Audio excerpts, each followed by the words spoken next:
I've made discipline so fun that at this point it's almost impossible for me to be inconsistent. Alhamdulillah, making discipline fun has made that growing my business and getting to financial freedom is far more like a game. So that way I can travel as I'm traveling now, take care of my family. And it felt more like a game, like I said, than a burden, which was really important to me because when I started this thing, it felt like a lot of things were against me. And it felt like I was trying to fight an uphill battle to get a life that I never had, a life that I really wanted that I couldn't live right now. And I used to be a video game addict. And this is kind of what I want to talk about in the video because being disciplined was incredibly hard for me. Just being transparent with you, I was never kind of somebody who was easy to be disciplined, right? Like I started the gym way later in my life. I started when I was like 17. I played video games up until I was like 18 years old, just every day for like 4, 5, 6 hours. And when I wasn't in school, I played games for like 12 hours a day. So all of a sudden, when I had to get myself out of my comfort zone and I had to call people who would reject me, and I had to work for 5, 6, 12-hour days to try and build a business that I got nothing from for the first year, being disciplined felt like an absolute pain in the butt. And I'd feel motivated sometimes because I'd watch David Goggins' video about how to be more disciplined, and David Goggins would share all these insights, etc. And I'd be like, yeah, this is amazing. I know how to be disciplined now.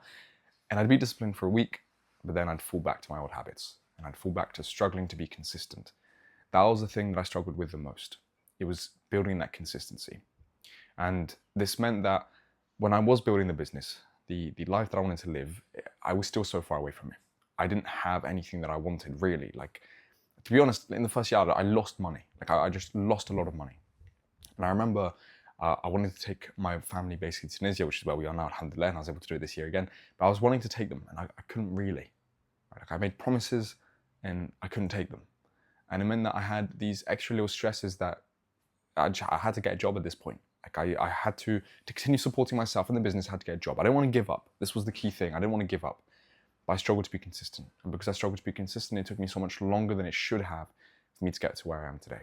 So to save you that hassle, to save you that pain, I wanted to share this with you.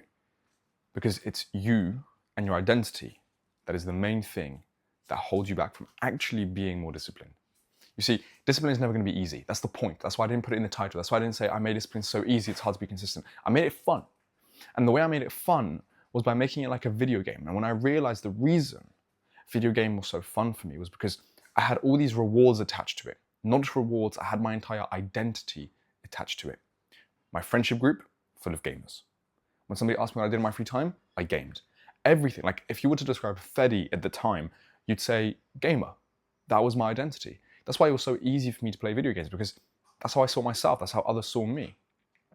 And so when I wanted to shift this, I was like, okay, cool, well, if I don't really identify as an entrepreneur, so that's why I'm finding it really hard to be consistent as an entrepreneur. So then I had to start building the identity of an entrepreneur. And how I did that was that I looked at other entrepreneurs who were way more successful than me, way more successful. At the time I was looking at Iman Gadji, then I started looking at Alex Hormozi, then I started looking at Russell Brunson, Sam Ovens, Charlie Morgan. I started looking at loads of these people, then I started even looking even bigger. Like, what does Elon Musk do? What does Mark Zuckerberg do? I wanted to see how these entrepreneurs became entrepreneurs. And I realized that it wasn't the amount of money you had to make, it was just the fact that you wanted to solve a problem. And this is the first principle I kind of want to show you that I learned, alhamdulillah, which was that you want to make the identity easy to achieve, and you want it to make it an action that is achievable rather than an outcome that is achievable. Because a lot of people I speak to, when I ask them, some of my clients, I'm like, yo, like, do you feel like an entrepreneur? Like you've been telling me you've been inconsistent for like the past month. Why is that? Do you feel like an entrepreneur? They're like, no, I don't. I'm like, well, what is an entrepreneur to you? Like, have you actually defined what an entrepreneur is? And they go, it's somebody who makes money. It's like, well, then somebody who has a 9-to-5 job is an entrepreneur. No. Like, all right, good point. It's somebody who makes money with their own business. I'm like, so what if somebody has an amazing solution to a problem, but they never sell it? Are they an entrepreneur? They're like, yeah. And I was like, so money's nothing to do with it. So what is being an entrepreneur? And they told me it's working on your own terms and solving problems. And I was like, then you are an entrepreneur. And they're like, yeah, you're right, I am an entrepreneur. And I was like, there you go.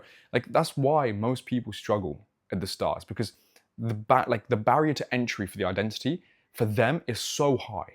They put a standard to be that person really, really high, which means they never achieve that thing. I'm being honest with you, you won't achieve it right now with your current state of mind, with your current thoughts, with your current identities. You will not achieve your goal. You won't. You won't retire your mum. You won't take care of your wife. You won't be able to do those things because you don't identify yourself as the person that is supposed to do those things. You still see them as something that's far away from you. You see, you might think to yourself, well, Fedi, that's just stupid because Surely I have to have the thing before I identify myself as being part of that group or having that thing in the first place. But the truth is that you don't. Like, even when you have that thing, you might not feel wealthy. Why do you think people spend all their money on stupid cars? Because they don't feel wealthy. They have to have these material things to feel wealthy. And what do you think comes first? Like the chicken or the egg, right? The basic questions. Like the chicken or the egg, what comes first? It's the same with identity and actions.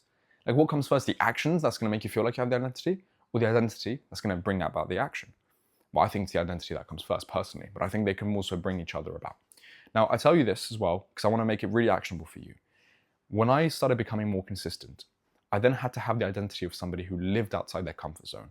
Because every day I'd feel resistance towards something. Like, there'd be a certain action that I really did not want to do. For the majority of my like early entrepreneurial days, it's just cold calling. I just did not want to cold call. So guess what? Like, when I was basically faced with either cold calling or doing anything else, I just did anything else. Like, I would watch YouTube for 3 hours. I would go and make food. I would help my mum out with something. Like, that's the thing. When you're faced with something that's uncomfortable, you all of a sudden try and do things that you've just never done before. Like, you might go, do you know what? I actually need to clean my room. I need to clean the garage. It's like, no, you don't. That's not going to help you make money. Like, all of a sudden you need to do all these 100 different things.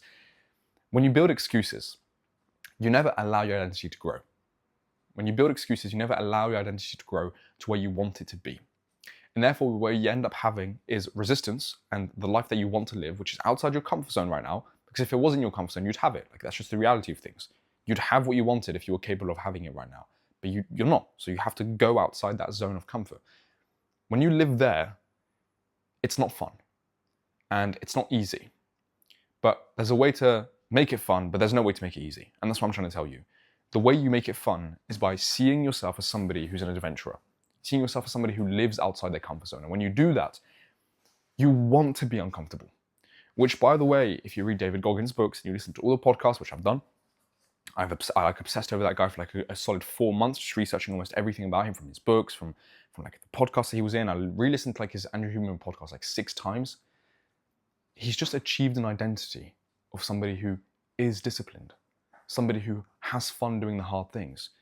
That's why he does them. That's why he's so consistent with them. Because to not do them would be to not be David Goggins. Like, to not be Muslim for me would be to not be Fedi. Like, I can't not be Muslim. I can't imagine it. I can't even wake up without praying. Like, it's unfathomable. Unfathomable. Funny word. So for yourself, you have to generally ask yourself, Akhi, am I identifying myself as somebody who lives outside my comfort zone? Or do I shrink? Do I hide from responsibility? When things get hard or uncomfortable, do I just go and do something that I know I can do, something I am comfortable with? Because if that's the case, like, we're never going to save the Ummah. I'm just being honest with you. We're never going to save the Ummah. Like, you think me and you, if we were pathetic guys that just did nothing with their lives, do you think the Ummah's going to be any better without us? Sorry, it'd be better without us, not with us. That's what I mean. So you want to keep that in mind, like, genuinely. So, and if you're willing to go outside that comfort zone, and you're willing to continue building the business that you wanted to build so you can achieve the financial freedom for your family. Maybe you haven't started one, but you're wanting to.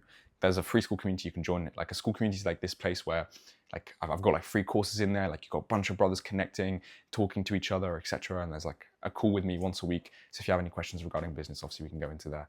But yeah, feel free to join, and inshallah I'll speak to you soon. Assalamu alaikum wa rahmatullahi wa barakatuh.